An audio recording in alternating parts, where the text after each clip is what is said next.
फिर सत्पुरुष की धारा आई यहाँ तक, आंखों के सामने टिकी हुई है, इसी पर सब बैठेंगे और इसी से चढ़ के वापस जाएंगे। अब एक दूसरे के शब्द को एक दूसरे ने छुपा लिया, अपने शब्द पर ले लिया और ऊपर का शब्द छुपा दिया।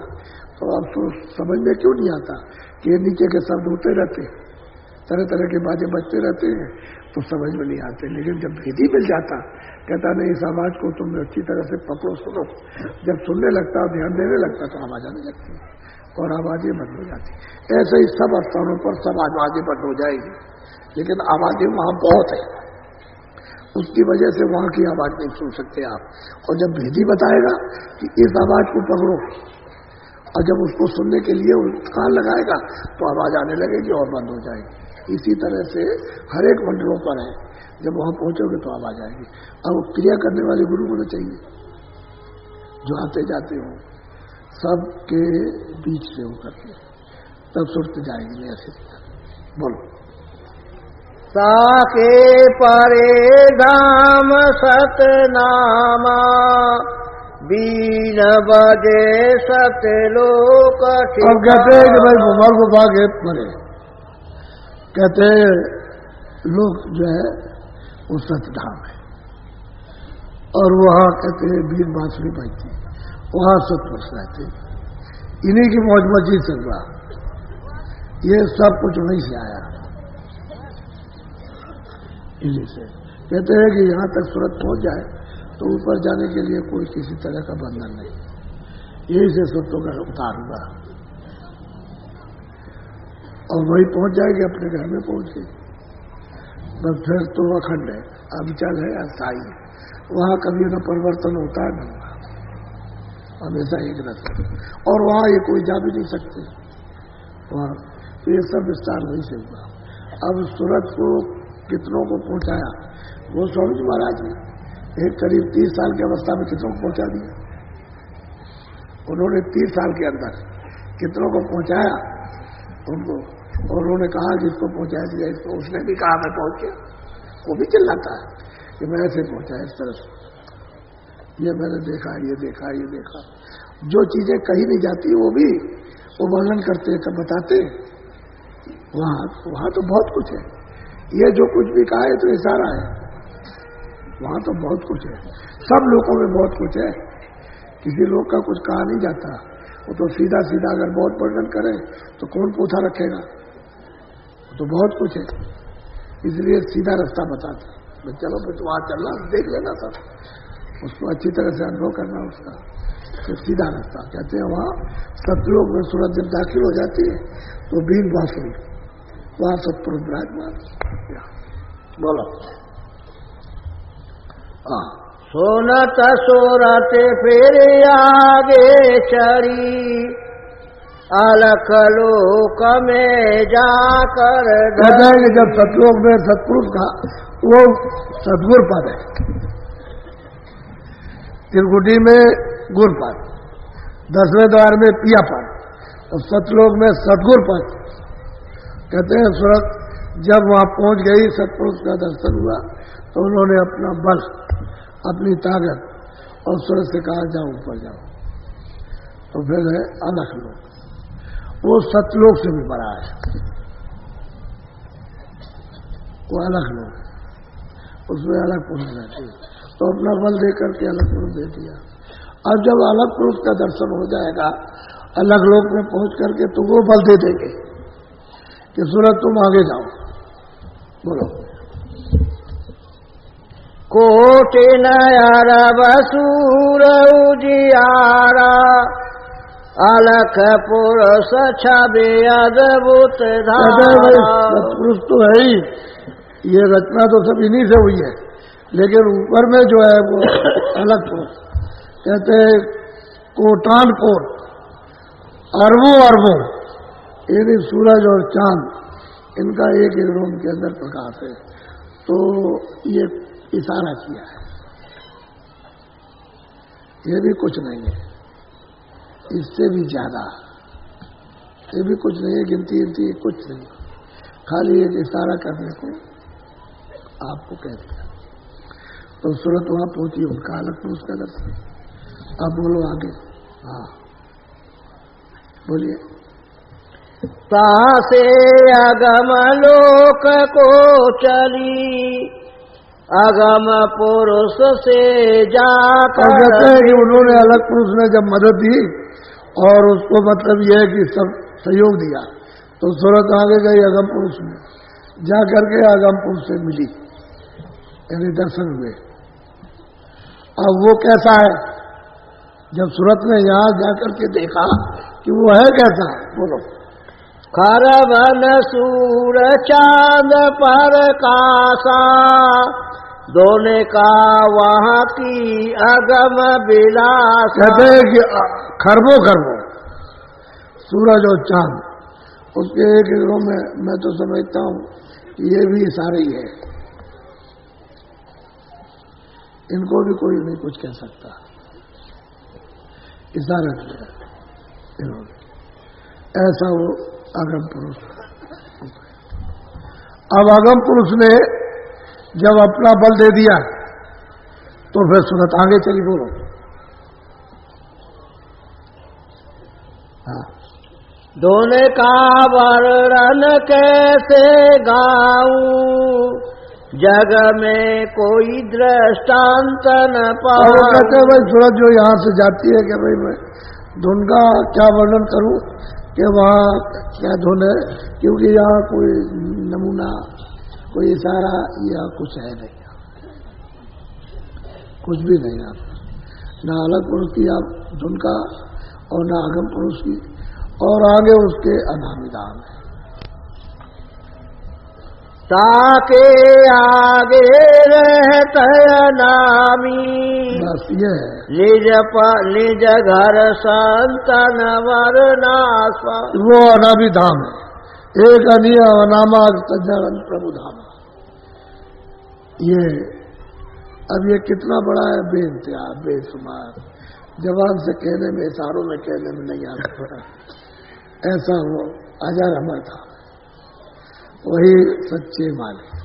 मीराबाई वही पहुंची, मैं मिल जाए पापी अपना तब मेरी भी मिल जाती। उसने भी ऐसा मुकाम तय किया, वहां गई उनको।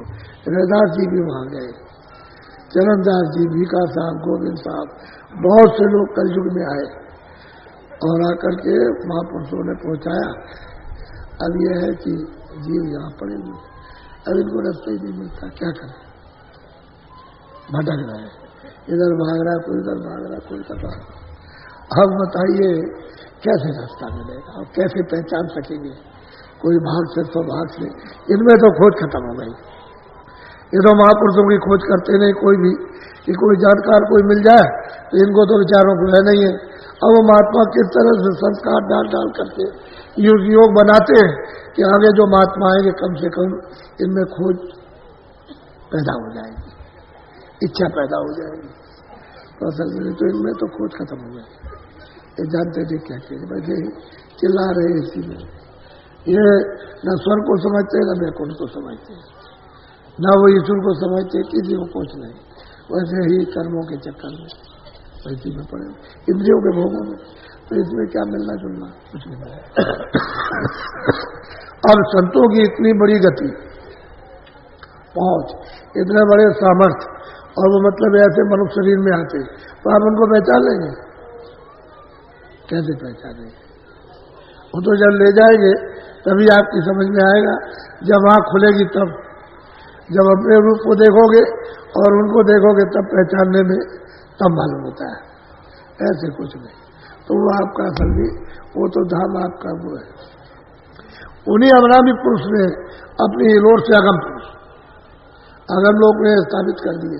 उन्हीं अवनामी पुरुष ने अलग पुरुष को अलग लोक में स्थापित किया, उन्हीं की लोर से, यानी ये सत्पुरुष, ये सतनाम सतलोक है। अब उन्होंने तो ये अपना निज रूप ये तीनों लोगों में, बाकी रचना सब सतलोक से होगी, रचना का जो भी विस्तार होगा सती लोग से होगा। वो लोग तो अनामी पुरुष तो वो तो अथा है, बाकी जितने भी है वो इन सब से, ये तो कुछ नहीं है, इतने बड़े बड़े।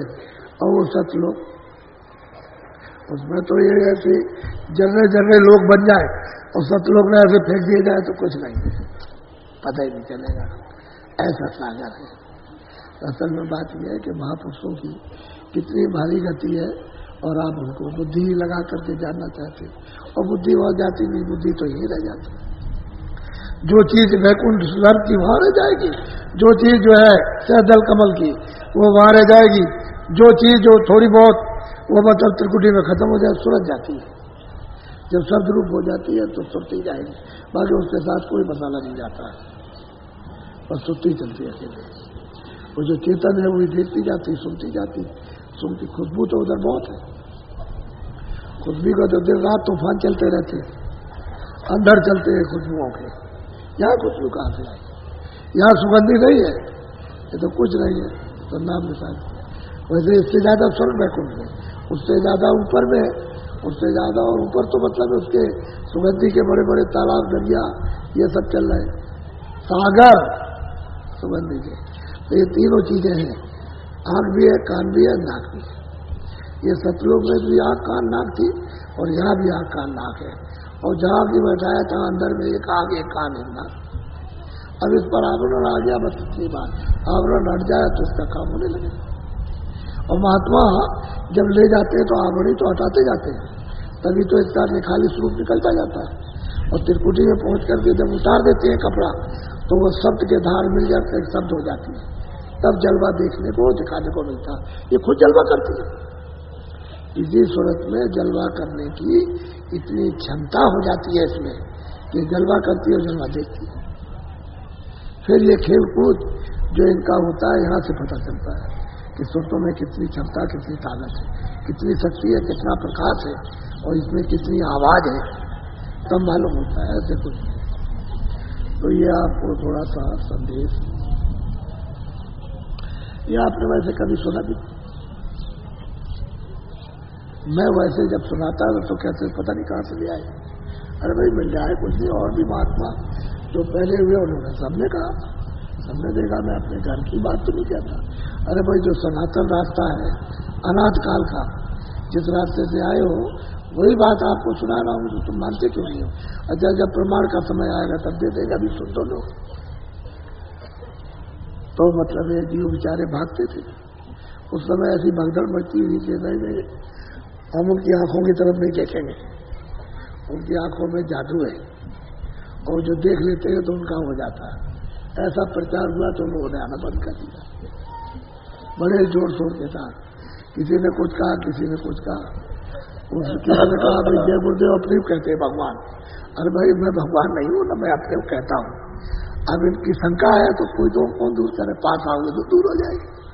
असल में बात ये तो भिन्न भिन्न भाव और भिन्न भिन्न मत और भिन्न भिन्न शंका है, तो हम दूर रहते हैं तो धीरे धीरे धीरे धीरे अब लोगों को ये समझ में आने लगे।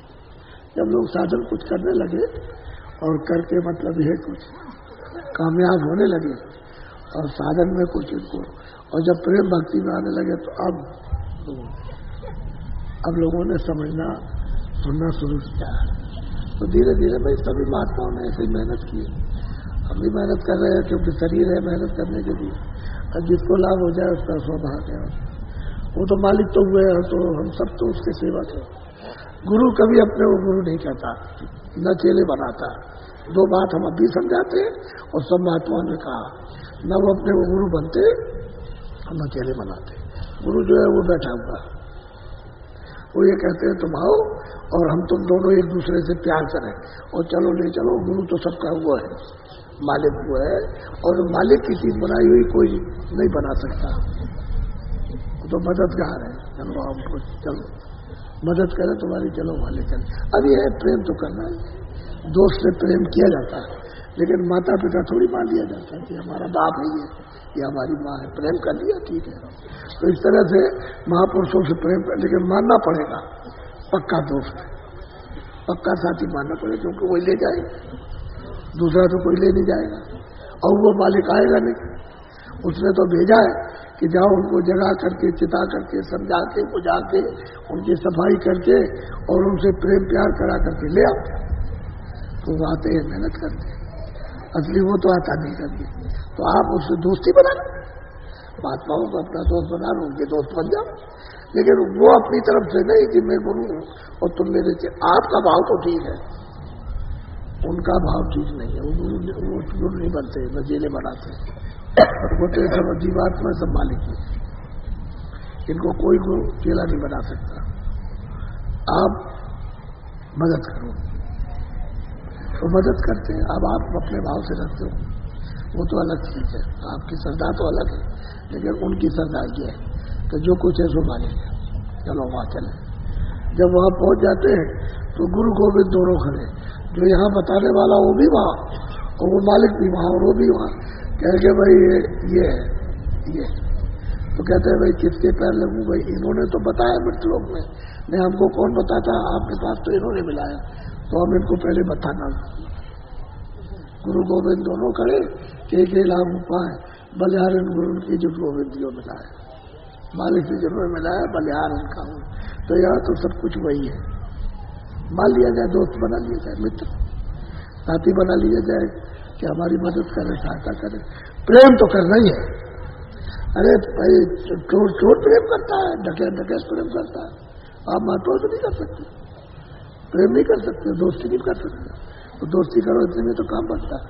अब तुमसे लड़ाई झगड़ा करोगे और मुख मोड़े रहोगे तो फिर क्या मिलेगा उनसे? माल तो सब उनके पास रखा हुआ, वो तो देने के लिए आए, वो देना चाहते, वो है आपका माल, लेकिन आपको लेने नहीं आता।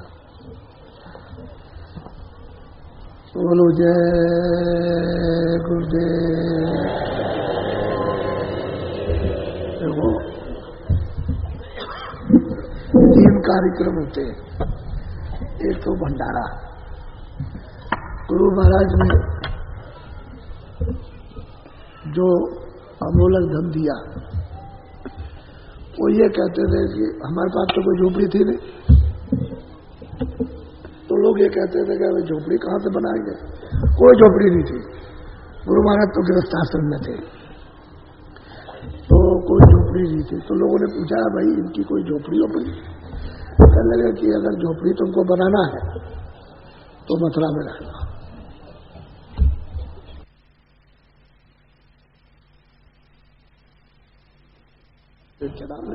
अरे कह लगे की फिक्र मत करो, जिसके पास परमार्थी धन होता है सब कुछ होता है, वो जब चाहेगा तब हो जाएगा। अभी लेकिन ये है कि मैं सत्संग तो बाहर करता था, मथुरा में तो करता नहीं था। मैंने तो बाहर ही सत्संग किया, पूर्वी क्षेत्रों में, इधर राजस्थान में पहले, और ये तो बाद में फिर जब ये सब लोगों ने प्रेरित किया कि कहीं न कहीं कोई झोपड़ी, कोई कुटी, कोई रहने की कोई जगह, ताकि लोगों को बताया जा सके कि वहां रुके हुए। तो हमने कहा भाई देखो गुरु महाराज ये कह गए थे कि मथुरा में जब कभी झोपड़ी बनाना और पहचान रखना तो मथुरा में रखना। तो फिर यहाँ मथुरा आए। ऐसे ही सहज स्वभाव से एक आदमी बात कर रहा था कि हम अपनी जमीन बेच रहे हैं। एक डॉक्टर साहब थे, सिविल सर्जन, उनके यहाँ ठहरे हुए थे। उनके साले हमारे पास आते जाते थे, उनका बहुत प्रेम था, तो ले आए अपने बानोई के पास। तो वहां रुक गए तो बात कर रहे थे कि हम अपनी जमीन बेचना चाहते हैं। तो हमने सुन लिया, तो हमने कहा, हमने कि माता जी कोई आपकी जमीन है आप बेचेंगे? कहने हाँ जमीन है मेरी बेच। तो हमको जरा दिखा दीजिए।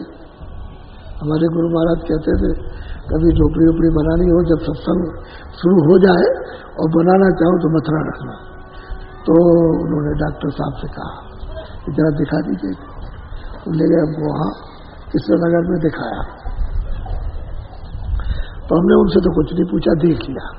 देख करके आए तो जमीन बड़ी लंबी चौड़ी, और मतलब ये वहां तो कुछ बना नहीं था। हाँ, इस तरफ में सड़क के इक्के दुक्के मकान थे। तो हमने पूछा माता जी से हमें कितने में देंगे? चलो तो मैं डॉक्टर साहब से पूछूंगी। उन्होंने डॉक्टर साहब से पूछा कि हम 3000 में दे देंगे। 3000।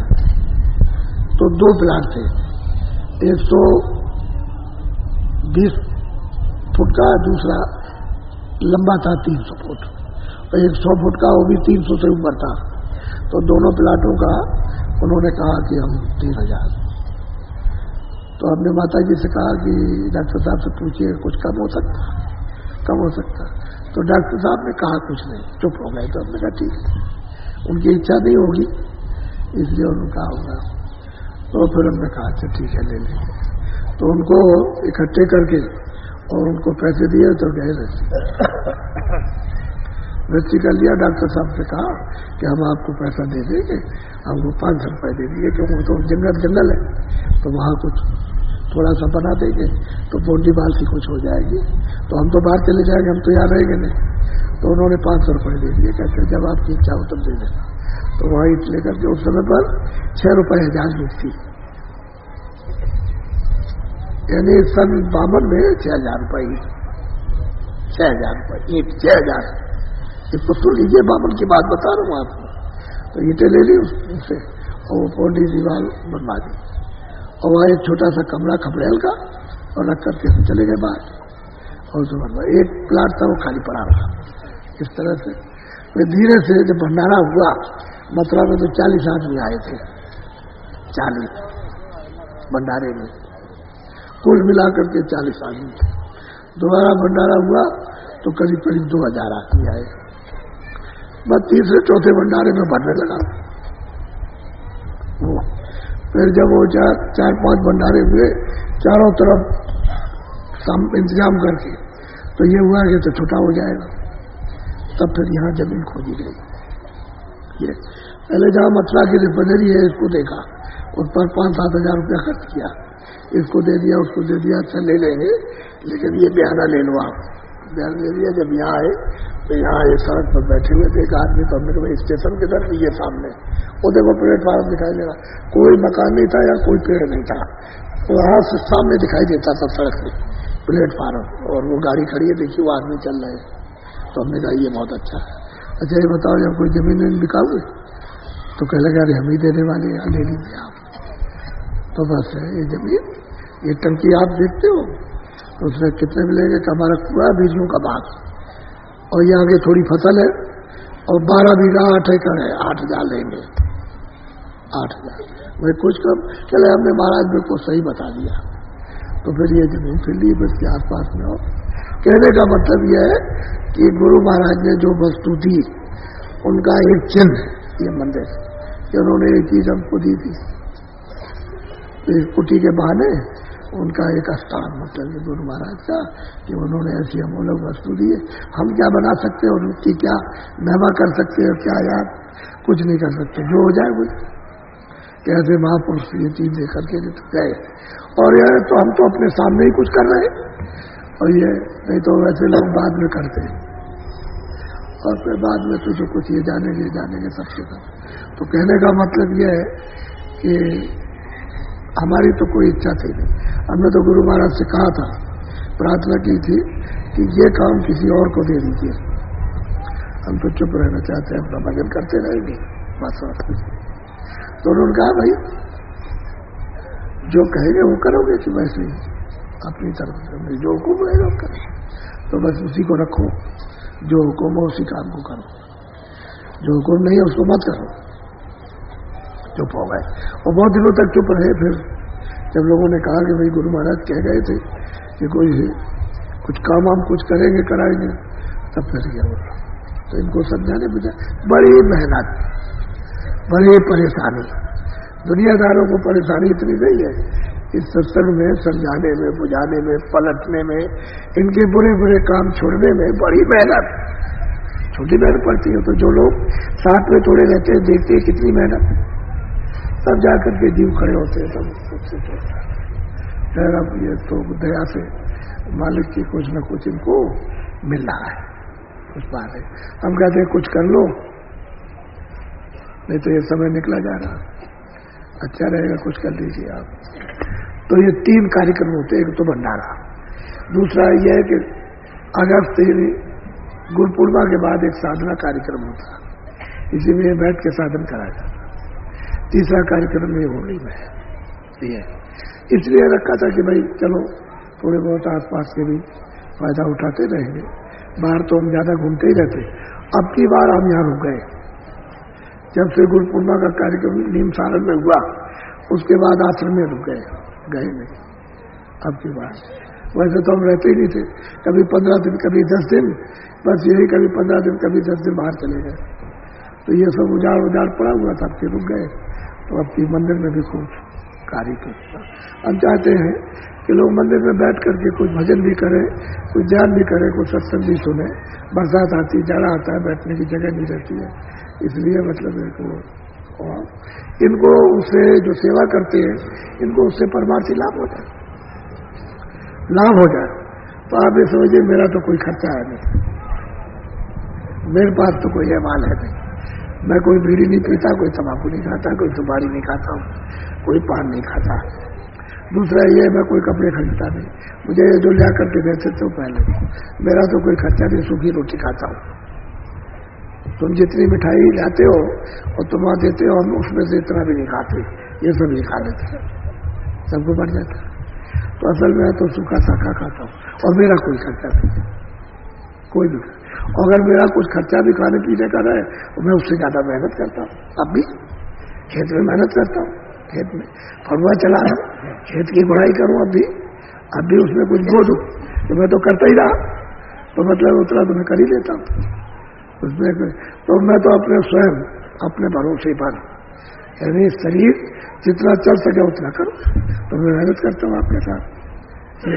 तो मेरा कोई खर्चा नहीं, मेरे पास कोई माल नहीं, और मुझे जो कुछ भी आप दोगे मैं अच्छे काम में लगा देता हूँ। मैं किसी का पैसा कोई भी अगर कुछ भी कोई देता तो मैं बुरे काम में लगा नहीं सकता, अच्छे काम में लगा देता, उसी में लगा देता, ताकि लोगों के काम आ जाए, यानी जो संगत आएगी उसके काम आ जाए, बस ये। तो मेरा कोई खर्चा, मेरे पास कोई अमाल हो तो खर्चा, तब तो ठीक है, मेरे पास कोई अमाल नहीं। समझिए जैसे लोगों को अमाल लग जाता है बीड़ी तंबाकू इसका उसका, तो मेरे पास कुछ नहीं। तो बस ये सादी जिंदगी, सादा रहना चाहिए और क्या। और मैं तो हमेशा ही सोचता हूँ कि अगर कोई एक काम संभाल ले तो छोड़ के भगो यहाँ से, इसमें कुछ नहीं रखा सिवाय परेशानी के, हमें कुछ बहुत परेशानी होती है जीवों के लिए। तो ये गुरु महाराज का जो आदेश है उसका पालन होगा, जो हो सकता होगा, हम तो कुछ नहीं कर सकेंगे, उनकी कृपा जो होनी चाहिए। ये होली का कार्यक्रम अब की बार ऐसा कभी होली में नहीं हुआ जैसा ये दृश्य दिखाई दे रहा। यहाँ कोई भी जगह आपको बची नहीं और लोग पीछे बैठे, इधर बगल में बैठे, उधर बैठे हुए, ऐसा होली में कभी नहीं हुआ। ये होली के अवसर पर ऐसा नहीं कि इस तरह की भीड़ आती हो ऐसी। हम तो सोचते थोड़े लोग आ जाएंगे और थोड़ा सा अपना हो जाएगा तो चले जाएंगे। भंडारे में तो जरूर होती है, लेकिन होली के अवसर पर ये देखिए सर। अच्छा, आप लोग कोई सूचना तो देते नहीं कि हम भी आ रहे, हम भी आ रहे, हम भी आ रहे। तो ये बताइए आप कि किस तरह से इंतजाम को हम समाचार हो कि भाई आप भी आ रहे, ये भी आ रहे।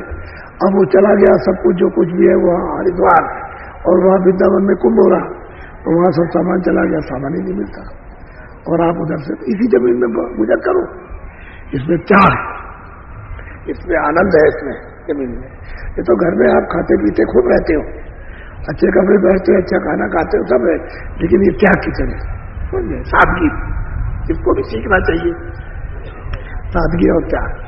हम तो पहले लंगोटी पहनते थे, एक चद्दर डाली लंगोटी रखते, बस 2 लंगोटी रहती थी, एक अचला, उसको ओढ़े रहते थे, और कपड़ा भी कुछ नहीं पहनते थे। ये तो आपके बीच में आए तो धोती पहनने लगे, नहीं हमको क्या करो, कुछ नहीं, हम तो ऐसे रहते ही थे, हमारे लिए क्या, हम तो मतलब बहुत दिन तक रहे थे। ये तो जो हम स्वामी जी के पास आए तब भी वैसे ही थे। तो हमको कुछ जब औरतें बच्चे इनके बीच में आता हूँ तो कपड़ा पहनता हूँ कि जरा सा अच्छा नहीं रहेगा, नहीं कुछ नहीं, चार भी होना चाहिए। तो जब कभी 2 दिन 4 दिन तपस्या होती है कि चलो भाई इस तरह का व्रत होता कि चलो जमीन में रहेंगे, नहीं कुछ मिलेगा, ऐसे ही रहेंगे, तो ये तो कभी कभी ऐसा होता। तो सब चीज को बर्दाश्त करना चाहिए, इससे आपके कर्म साफ होंगे, भावना आपकी अच्छी होगी, आपका मैल कटेगा, मन बुद्धि चित्त जो है वो होगा। नहीं ये समय कहाँ मिलता है, ऐसा माहौल कहाँ मिलेगा इस तरह का। तो आदमी को ये नहीं कि हर वक्त वही सोचता रहे कि हमको ये चीज मिले वो मिले, ऐसा नहीं, कुछ ऐसा भी नहीं। हम भी जाते हैं तो कभी कभी जब जगह नहीं रहती है तो मैदान में जमीन में लेटते, अभी हमारे साथ रहते जमीन में लेटते, कोई चीज नहीं रहती, जमीन बैठ जाता, हम कुछ नहीं, यही लेटेंगे इसी जमीन में, इसी में जब जाएंगे तो इसी में तो जाएंगे, तो हम भी लड़ते हैं थोड़ा, जबकि सब हम किसी से कुछ कहते हैं सब साधन आ जाए, लेकिन कुछ नहीं, जंगल में गए वो जमीन में लड़ते, उसका तुम भी लड़ो, और इनको कोई रावटी फालतू कोई सामान हुआ चद्दर वद्दर तो इनको कह दिया तुम लगाओ, हम वहाँ मैदान में रहेंगे, आप भी ऐसे करें। तो इसमें क्या है, अरे भाई ये तो सादगी होनी चाहिए, ये कोई बवाल तो जाने वाला आपके साथ अपना है क्या, ये शरीर भी अपना नहीं है, ये भी दूसरे का है, वो अपना सामान ले लेगा, ये सामान उसका रह जाएगा, हम क्या ले जाएंगे, एक सुई की नोक नहीं ले जा सकते, तो आपसे कह दे कि आप ले जाओगे, ये तो सोचने की चीज है। तो आपको ही बताना कि आपका भी कुछ नहीं है, जब हम अपने आप को उपदेश करते हैं कि मेरा कुछ नहीं है तो आपका भी कुछ नहीं है, आप भी ऐसे ही खाली जाओगे। इसलिए तुम नाम की कमाई करो और फिर सूरत के छकड़े भर करके ऐसे चलो के साथ, तो तुम तकलीफें तो तुम्हारे कर्मों की है, तुमने जब तकलीफों के दरवाजे खोल दिए तो ये तमाम तकलीफें आ गई। पहले तो सब ठीक थे, और जब करते रहे भाई तकलीफों को मत खरीदो, दरवाजे मत खोलो, तो आपने दरवाजे खोल दिए और खरीद ली। अब जब घर में घुस गई, इस मनुष्य शरीर में निकल नहीं रही है, तो आप सुनते नहीं तो मैंने तो सब कुछ कहा, तुमको तो सब अब याद आ रहा है कि बाबा जी सब कुछ कह चुके, सब कहा कि आगे समय कैसा आएगा, ये कैसा होगा, सब कुछ कहा, तुमने छोड़ दिया। अब तुम कहते हैं जो है देखो आप भजन कराना और कोई बात नहीं करती। तो इसलिए आज होली है, जिस जमीन में बैठे हो उसकी जरा सी राज, ये तो कहते हैं कि वो अयोध्या कड़कड़ राम है, कहते हैं अयोध्या में जितने सरजू जी के रेती के कल है वो सब राम में। आप दूसरा क्यों समझते हो, सकल भूम गोपाल की, कहते हैं गोपाल की भूम है, तो आप अलग अलग क्यों समझते हो, ये उसकी है, वो उसकी है, वो उसकी है, ऐसे लड़ाई झगड़ा करते सब कहोगे सब उसी की है, ये क्यों नहीं कहते। अब अयोध्या वाले झगड़ा करें तो यहाँ झगड़ा करते, तो ये कहते हैं गोपाल की भूमि है, ये तो मानना चाहिए कि गोपाल की भूमि। इसी मिट्टी को ऐसे उठा के कपड़े में कागज में रख कर और उसको ऐसे देखे ऐसे इस तरह से उसको, और फिर उसको ऐसे लेकर के ऐसे टीका लगा और गले से मिला एक दूसरे के, और क्या मुझसे कोई गलती हो गई तो मुझे पैर छू कि गलती हो गई तो मुझे क्षमा करना, आप गलती नहीं करेंगे, अब वो नहीं करेंगे, हमको क्षमा कीजिए। तो फिर आप उनको हृदय से एक दूसरे को, और आप बड़े हो तो आपको क्षमा भी करना चाहिए, अच्छा ठीक है अब गलती मत करना। इस तरह से तीज त्योहार ये हमेशा याद दिलाते थे कि हम लोग प्रेम से रहे, कोई लड़ेगा झगड़ेगा कोई नहीं करेगा, कभी गलती भूल चूक से हो गई तो साल में जो त्योहार पड़ा उसमें आकर के माफी मांगी, एक दूसरे के पैर छुए, गले मिले, सब कुछ है, तो सब लोग प्रेम भाव से एक दूसरे का काम आने लगे। ये हमारे देश का मानव धर्म था, हम लोग प्रेम से रहना चाहिए था, और कुछ दिन सब खत्म हो गया, लेकिन उसका एक छोटा सा स्वरूप है देखो, ये दिखाई देता है, ये आपके सामने ऐसे धीरे धीरे धीरे धीरे धीरे धीरे धीरे धीरे सब काम हो जाता है। अरे धीरे धीरे कोई चीज जानोगे, जल्दी में नहीं जान सकते हो, पढ़ते रहे तो 20 साल आपको लगे, तब कोई थोड़ा बहुत जान पाया, सब तो नहीं जान पाया। ऐसे धीरे धीरे धीरे धीरे जो चीज छूट गई है उसको जान जाओगे, ऐसे फिर आत्मबोध होता है, फिर प्यार हो जाता है, हृदय में दया आ जाती, दया आ जाती, सबके प्रति दया होती है।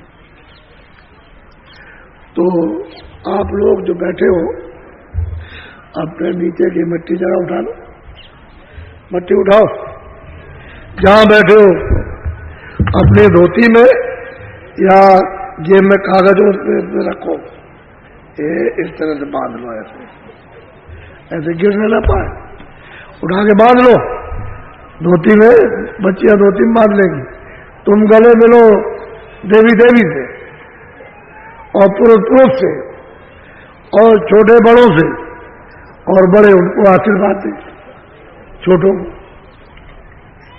कि बच्चों तुम फलो फूलो और तुम अच्छे रास्ते पर चलो। ऐसा प्यार होना चाहिए, प्यार तो प्यार ही है। ये इसी शिक्षा की किस्ती थी और वो सब हमने इसको गवा दिया। बोलो जय गुरुदेव, जय गुरुदेव, जय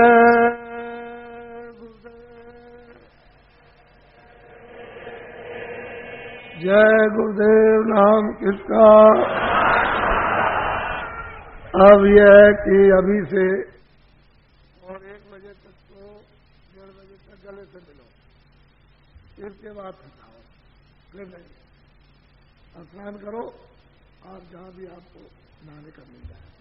अरे देखो फैक्ट्रियां हैं, अगर इनसे हाथ जोड़ के कहोगे कि हम आपके यहाँ नहाना चाहते हैं तो ये दरवाजा खोल देंगे हाथ जोड़ के। यहाँ हम अतिथि थे, बाहर से आए, नहाना चाहते हैं, आपके यहाँ जल हो तो ये दरवाजा खोल देंगे, अच्छा नहा लो। प्यार होना चाहिए, सबसे प्यार, सब काम हो जाते हैं, प्यार में सब ठीक हो जाते हैं। और प्यार नहीं रहेगा तो फिर स्नान करो, फिर उसके बाद में और शाम को फिर 4 बजे रहो उपस्थित और फिर आपको सत्संग सुनाए। ये आप ले लीजिए सत्संग, फिर मिलेगा नहीं, ये मैं बता देता हूं आपको। ये अभी सुन लीजिए, फिर ये मिलते नहीं है। अभी इस समय पर मालिक की जो दया हो रही है उसको ग्रहण करो, अच्छा रहेगा। बोलो जय गुरुदेव। खड़े हो जाओ। किसी का विश्वास इन्हें उस परमात्मा के प्रति जुड़े नहीं, वो करते रहते, क्योंकि वो तो गोपनीय संत है, पहले भी थे, अब भी है और आगे भी रहेंगे। वो किसी को उपदेश नहीं करते, किसी को कुछ नहीं बताएंगे, उनका काम दूसरा है। वो ये सब यहाँ रहते और सब उनको मालूम रहता है। और मालिक के दरबार में सब जगह, यहाँ से लेकर वहां सबके पास सब खबरें देते हैं कि तुम्हारे राज में ये होगा, तुम्हारे राज में ये होगा, किस तरह का होगा। वही चाहते हैं जिनका 3 लोक का मालिक, वही चाहते हैं कि हमारा इनका सुधार हो जाए। ऐसा नहीं है, यहाँ बहुत गड़बड़ी हो रही है। तो जब आती गड़बड़ी होती है तो नीचे सैकल कमल के नीचे से एक सुरत या थोड़ा सा ऊपर से एक सुरत उतार के दे दी जाती है यहाँ ठीक ठाक करने के लिए। तो उसको तो अपनी स्थापना करनी है, तुम सब मर जाओ, उसे कुछ पकड़ नहीं, वो अपना काम करती है। इसलिए उनके देश का काम अलग है, वो कर्मों की सजा दिलवा देते हैं, तो आप उनसे पूछ जाते हो। और महापुरुष भी वो काम नहीं करते, वो तो सब खबरें दे रहे कि देखिए ये हो रहा है, ये हो रहा, ऐसे जीव मारे जा रहे, इस प्रकार से उनके साथ में जुल्म हो रहे, ऐसे आदमी मारे जा रहे। आपके अपने भेजिए उपदेशकों को, ताकि वो उपदेश करके उनको ठीक करें। तो आप ये समझ लो, ये सब आप क्या इस रहस्य को जाना, महात्माओं का काम नहीं, महात्मा में कोई काम नहीं करते, वो तो सिर्फ जीवों के निकालने का काम करते, इनको यहां से कैसे निकाल के और इनके जाल से ले जाए। नहीं तो सजा दे तो आप में से कोई बचने वाला नहीं होता, सीधे सबको नरक में, सीधे नरक में पहुंचाते।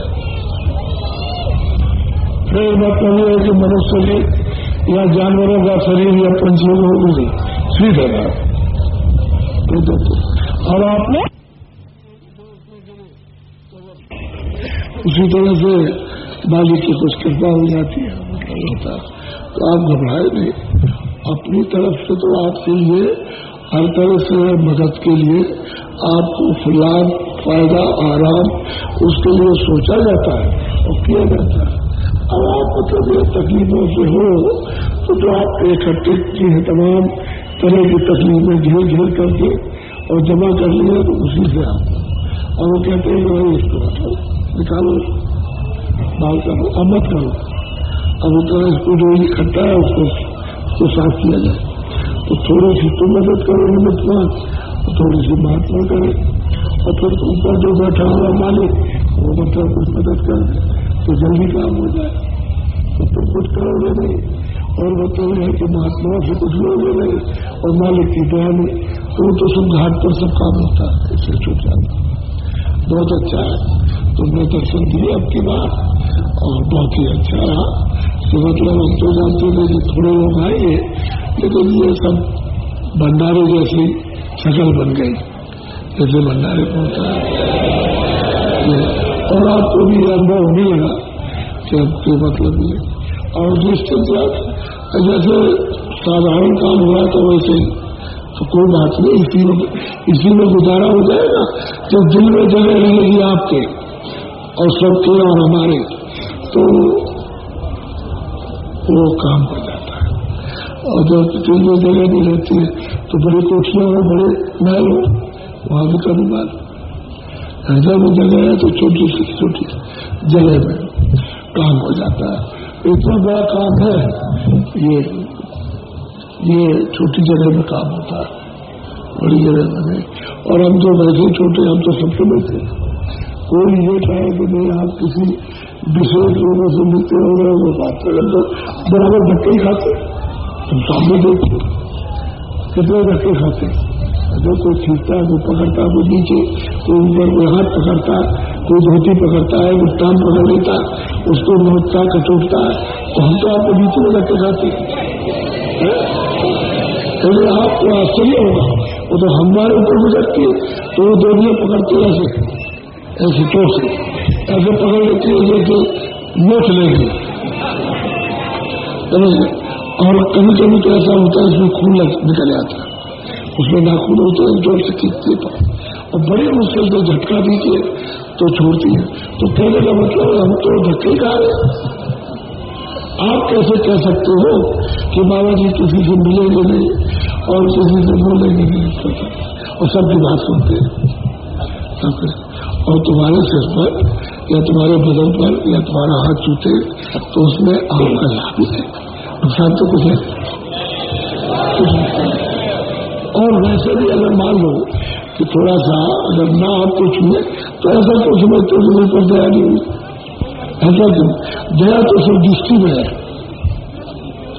दया तो सिर्फ दृष्टि में जो कुछ भी करना हो तो दृष्टि से करना हाथ पैर से क्या और दया तो दृष्टि जो किसी को दया मिल रही है तो दृष्टि तो दया हो जाए ऐसा कभी मन में कभी मेला मन होने नहीं चाहिए विचार भी कभी मेले का हो कि भाई यथाउचित दया हमको भी मिलेगी सबको मिले तो सबको बराबर समझना चाहिए ऐसा नहीं और आप देखते हो मतलब ये हमारे पास तो मतलब सब बराबर रहते हैं तो सबको प्यार करते बड़ा अधिकारी आ जाए बड़ा सेठ आ जाए बड़ा ये आ जाए वो छोटे आ जाए बड़े आ जाए तो सबसे प्यार रहता है अब अपने तो ऐसा करते ही सबका मान ही करते हैं मान सम्मान सब सब और नहीं करे तो क्या कर सकते तो अभी 4 बजे अभी सत्संग 4 बजे शुरू हो जाएगा वैसे 4:30 का रखा है थोड़ा प्रार्थना हो जाती है उसके बाद थोड़ा सत्संग आज शाम को नामदान भी हो जाएगा क्योंकि आज होली का समय है तो जो नामदान आप ले लोगे जिन्होंने नहीं लिया तो वो कहेंगे भाई मैं मथुरा गया था और होली के दिन अब होली को पूर्णमासी को तो कल जल गई आज तो एक खेलने काले और मिलने जुलने का वक्त है कि हम लोग गले मिलेंगे एक दूसरे का मान सम्मान तो तुमको खिलाएंगे तुम किया जाएंगे अब ये प्रेम भाव बढ़ाने के लिए ये बाहर की जो क्रिया है प्रेम भाव इसलिए एक दूसरे के यहाँ जाकर और अपनी झिझक जो गलती है उसकी झिझक शर्माते हो तो झिझक निकाल देंगे एक नवीन एक ताजी चीज करेंगे तो लोग प्रेम से रहेंगे, एक दूसरे के काम आएंगे। इसलिए मेल मिलाप होता है कि आप हमारे काम आओ, हम आपके काम, और इसमें चिंता मुक्त होते हो, फिर कोई भजन भी मिलेगा, रास्ता तो भजन कर लेंगे, और उस चिंता से दूर होंगे तो एक दूसरे से लड़ाई है, झगड़ा झंझट है, रात दिन उसी में चारों तरफ। कोई मतलब यह है कि मन बुद्धि चित्त दौड़ रहा, तो उसमें कुछ हो भी नहीं सकता। तो प्रेम भाव तो रहना चाहिए, और प्रेम भाव चाहिए जैसा नहीं करा। चाहे तो आप मतलब है कि वैसे ऐसे ढंगे रहो, और चाहे कपड़े पहनो, चाहे आप साधु बन जाओ, चाहे घर में रहो, चाहे बाहर चले जाओ, वो नहीं सबको मतलब प्रेम भाव चाहिए, जैसा नहीं भावे जरूर बात कर भावे बन में जाए, वो तो कोई बात नहीं। लेकिन महात्माओं महापुरुषों ने गृहस्थी में रहने का ही आदेश दिया। उन्होंने कहा आप लोग गृहस्थी में रहो, इसमें चारों तरफ से घिरे रहोगे, और मतलब यह है कि बहुत सी खराबियों से वर्तमान में बच जाओगे, इसलिए गृहस्थी में रहो। इसी में थोड़ा समय निकाल लेना, और उसी में मालिक की दरवाजे पर दर पर दया हो जाएगी, तो होना चाहिए। जरूर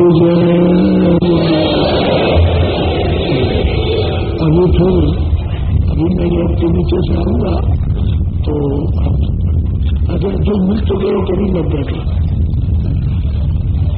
जो मिल चुके हो अभी उनको बैठने की जरूरत, इनको मौका लिया, ऐसे नहीं करने बैठ गए तो दूसरे का हाथ में लिया तो फिर आपको कुछ नहीं मिले, आपको नहीं पाऊँ तो समय तो उतना ही है, तो दूसरों को भी मिलना चाहिए, उनको भी संतोष हो जाए कि भाई हमको भी ज्यादा भी मिले, इसलिए आप भी बैठ गए तो समय उतना ही, तो समय आपको भी मिलेगा ऐसा नहीं।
सुहाना तुझे मुबारक हो, पिया के देश को जाना तुझे मुबारक हो। कहते हैं कि जिसने तुमने जो दुल्हन का रूप बनाया है वो तुझे मुबारक हो, और तुम तो अपना काम करके अपने पिया के देश जा रहे हो, वो भी तुझे मुबारक हो। दुल्हन का रूप सुहाना तुझे मुबारक हो, पिया के देश को जाना तुझे मुबारक हो गई मेरी बेरा विदा की सखी, करके सिंगार जल्दी सजा दो मुझे। हो गई मेरी बेरा विदा की सखी, करके सिंगार जल्दी सजा दो मुझे। हो गई मेरी बेरा विदा की सखी, करके सिंगार जल्दी सजा दो मुझे। मेरे सजने में कोई कसर न रहे, मेरे सजने में कोई कमी न रहे, ऐसी दुल्हन नवेली बना दो मुझे। हो गई मेरी बेरा विदा की सखी, देश होगा वीराना न अपना कोई, लोग होंगे सभी गैर पहचान के। कहते हैं कि यहाँ से अगर बाजार जाना हो 2, 4, 10 भी साथी जरूर मिल जाएंगे, लेकिन जब ये मनुष्य मंदिर से जीवात्मा निकाल दी जाएगी, ये जमीन पे गिर जाएगा, वो जो सफर होगा जीवात्मा का, उसके साथ कोई जाने वाला नहीं। वहाँ का जो देश होगा वो वीराना होगा, वो जो रास्ते में मिलेंगे आपसे उसकी कोई जान पहचान ना होगी, तब क्या होगा? इसलिए कहते हैं देश होगा वीराना न अपना कोई, लोग होंगे सभी गैर पहचान के, पर्दा रह जाए कोई भरम ना खुले, पर्दा रह जाए कोई भरम ना खुले, गौने वाली चुनरिया ओढ़ा दो मुझे।